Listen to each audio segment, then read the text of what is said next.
Glede na to, da gospoda Grimsa ni in da ga ne morem prenesti na sestanek, predlagam, da izvolimo za predsednika gospoda Levaniča, ki je tukaj prisotni. Jaz sem ravno kar dal predlog, da izvolimo za predsednika tistega, ki je prisotni. Še drugi je, lahko gledate ni še drugi. Ja, imate kupte si boljšo uro. Ne.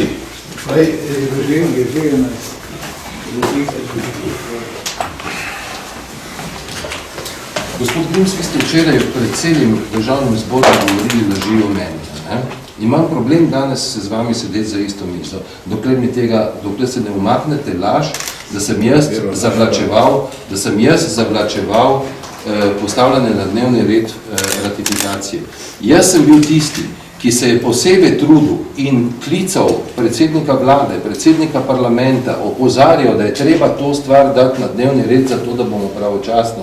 In sem izsilil to, da smo dali na dnevni red februarske seje. Vi ste to vedeli. Če tega niste vedeli, veste zdaj. In ker zdaj to veste, pričakujem, da boste prvič se mi opravičili, drugič dali javno vedeti, da ste me klevetali brez razloga. Prvo, kar je niti enkrat, če gremo zdaj dol pogledati celotni magnetogram, nisem rekel, da ste vi to... Vi ste to rekli, jaz sem to bral danes v časopisu. Nisem bil v dvorani, tako ko ste vi to govorili. Nisem uporabil, zdaj povedal sem, da je od časa, ko je bilo poslano to v parlament, do dne, ko se je prvič obravnavalo na seji odbora, imenilo 45 dni in da je to celo 10 dni dlje, kot bi trajalo zbiranje. Ampak vi ste napisali, da sem jaz imel čas hoditi v Beograd in obljubljati ne vem kaj, kar je druga laž, in da sem jaz zaradi tega zamujal z tem, da bi dal to stvar obravnaval. Jaz govorim samo o tej netočnosti, če hočete, ali laži, in pričakujem, če hočete korektno sodelovanje v prihodnje, jaz sem do vas korektni. Tudi tole sejo smo samo zaradi vas predstavljeni danes. Pričakujem tudi od vas eno elementarno korektnost. Jaz bi lahko, če bi bil v vašem stilu ravnal, bi dal medijem danes neko sporočilo za tisk in vas obtožil tega, česar nočem. Jaz govorim zdaj tukaj zato, ker govorimo med poslanci, med kolegi. Jaz prosim vas, bodite korektni. Jaz razumem strankarski interes, to je vse v redu. Razumem željo po polemičnosti, je tudi v redu. Da pa vi poskušate mene v nekem takem trenutku, veste, diskvalificirati s tem, da sem jaz kriv, ker to bi bila velika politična napaka, če jaz ne bi na to upozoril. Ampak jaz sem opozoril predsednika parlamenta in predsednika vlade, kako in zunanjega ministra, kako važno za kredibilnost Slovenije je to, da pride zadeva na obravnavo v februarski seji, ker drugače bi bila en mesec pozneje.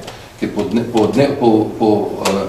delovnem načrtu je bilo predvideno, da bomo to na marčevski seji imeli. In sem jaz rekel, ne se hecati s tem, to je za Slovenijo pomembna stvar, zahtevam, da date prej in smo se o tem skonsultirali.